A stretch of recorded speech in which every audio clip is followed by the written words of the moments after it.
akan menjelaskan materi yang pertama, yaitu toleransi agama sebagai cikal bakal berdirinya negara Indonesia.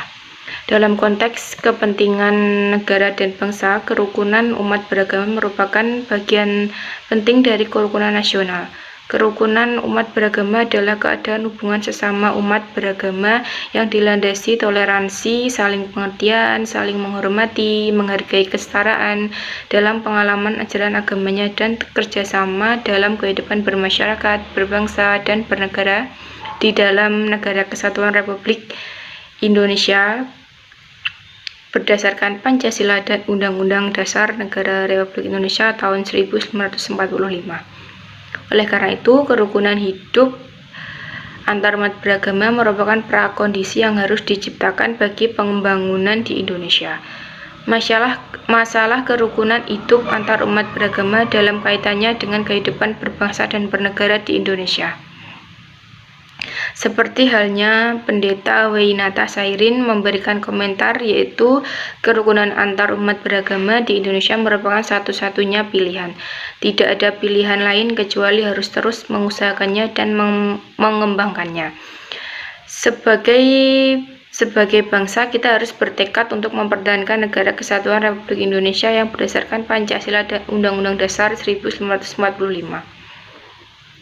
Kita juga telah bertekad untuk membangun masyarakat, bangsa, dan negara kita agar menjadi bangsa yang maju dan modern tanpa kehilangan kepribadian kita.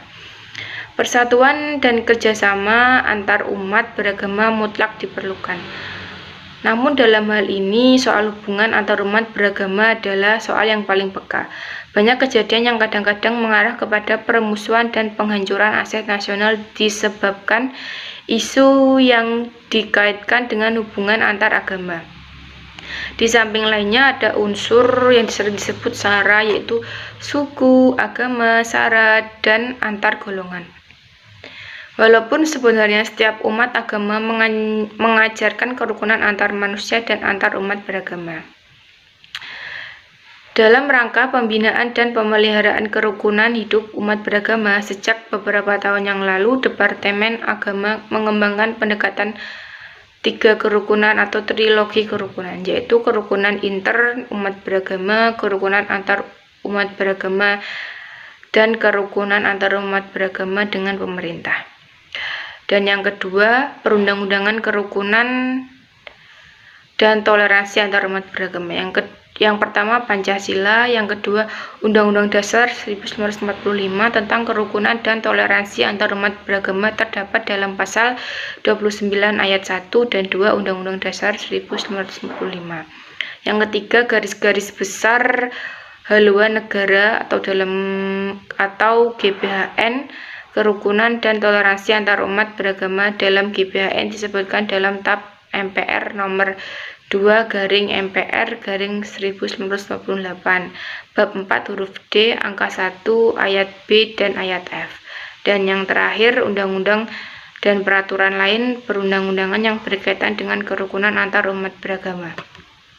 Sekian materi dari saya kembalikan lagi ke pemateri berikutnya. Materi yang kedua yaitu gerakan politik Islam di Indonesia. Masa Orde Lama. Gerakan ini dimulai dari munculnya konsep nasionalisme dimotori oleh Soekarno yang harus berhadapan dengan kekuatan politik Islam dalam konteks hubungan agama Islam dan negara untuk membangun ideologi negara Indonesia. Kadar konfrontasi antara kelompok nasionalis dengan aktivis Islam jauh lebih besar dibandingkan dengan konfrontasi yang pernah terjadi dalam tubuh Sarekat Islam antara kubu Islam dengan Marxisme. Pada fase selanjutnya, dua kubu kelompok inilah yang mendominasi perdebatan panjang tentang watak nasionalisme Indonesia. Gerakan politik pada masa ini didominasi oleh gerakan Darul Islam. Gerakan ini pada awalnya kuat di 3 provinsi, yaitu Aceh, Jawa Barat, dan Sulawesi Selatan. Tetapi gerakan ini mereda ketika organisasi mainstream NU, Muhammadiyah, dan Persis menolaknya karena gerakan Darul Islam yang mengusung jargon pembentukan Negara Islam Indonesia atau NII. Penolakan juga disampaikan oleh partai Islam terkemuka yaitu Masyumi, walaupun pada hakikatnya partai Masyumi juga mempunyai jorgan yang sama dengan DI dengan cara legal dan konstitusional. Tetapi nampaknya partai Masyumi juga gagal karena jorgan Masyumi tersebut tidak sejalan dengan partai-partai Islam yang lain dalam penerapan negara Islam tersebut. Untuk yang selanjutnya yaitu Orde Baru. Pada masa Orba atau Orde Baru yang populer dengan istilah memasuki milenium ketiga, di mana bangsa Indonesia memasuki sistem politik baru, yaitu sistem politik korporatik dan bureaukratik otoritarian memasuki sistem politik pluralistik. Sistem politik yang digunakan Orba ini merupakan sebuah arena politik yang efektif untuk meminimalisir gerakan ideologi politik Islam. Setiap kali ada kegiatan memunculkan formasi Islam politik, rezim penguasa melakukan langkah-langkah kooptasi dan bahkan repressi. Kondisi demikian tentu saja artikulasi Islam politik yang hanya menghasilkan partai korporatisme negara seperti itu tidak memuaskan lapisan mayoritas umat Islam. Oleh karena itu, menurut analisis Zainuddin Maliki bahwa politik mayoritas lebih memilih mengartikulasikan ke dalam apa yang disebut orang sebagai politik muslim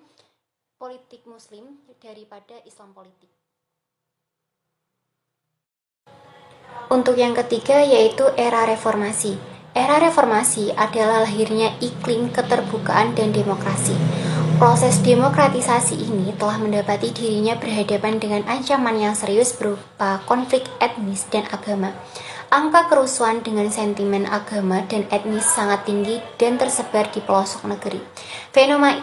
Fenomena ini membuat banyak kalangan melakukan refleksi ulang atas penilaian modernisme Islam Indonesia yang berujung pada situasi politik yang demokratis juga dibarengi munculnya kelompok-kelompok Islamis atau Islam politik yang menuntut Indonesia semakin dekat kepada syariah Islam. Kelompok-kelompok tersebut di atas Islam politik di kalangan akademis menyebutnya sebagai Islam fundamentalis.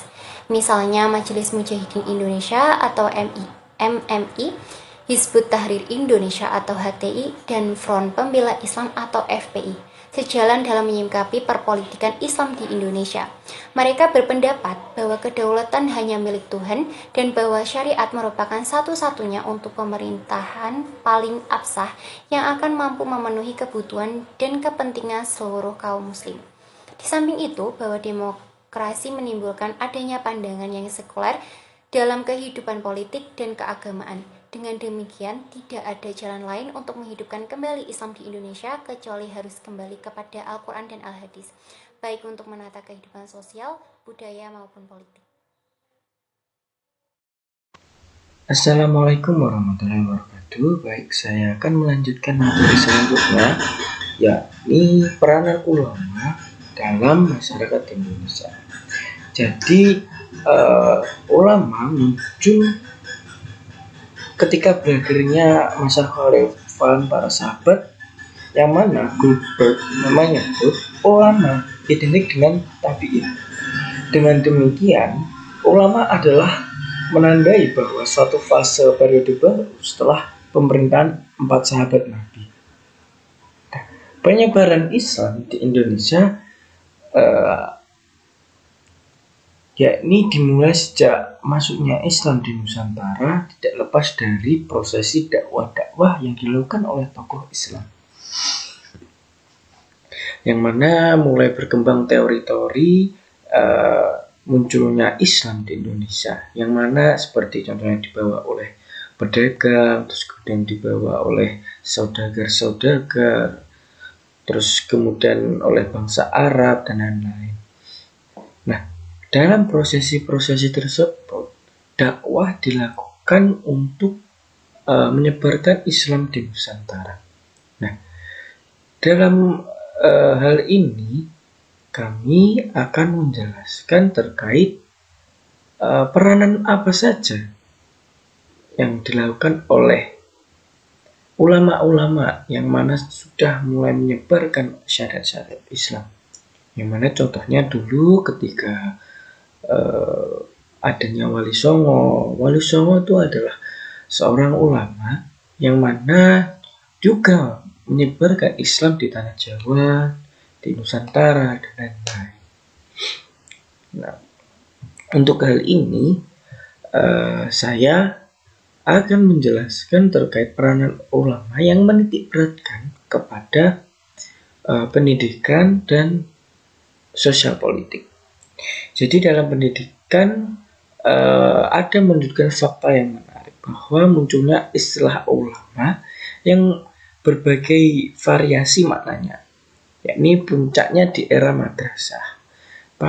Nah, madrasah ini itu adalah salah satu hal pendidikan di Islam.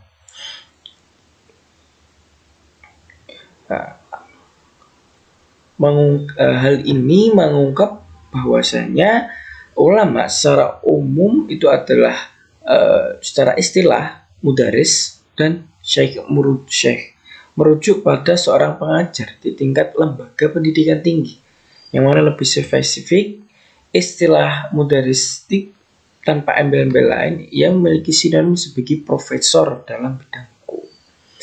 Nah, jadi pendidikan, peran ulama dalam hal pendidikan. Ulama memberikan budaya-budaya pendidikan yang memiliki karakteristik yang berbeda. Yakni contohnya di pesantren, adanya munculnya pesantren itu adalah budaya yang diciptakan oleh ulama untuk mengampu pendidikan.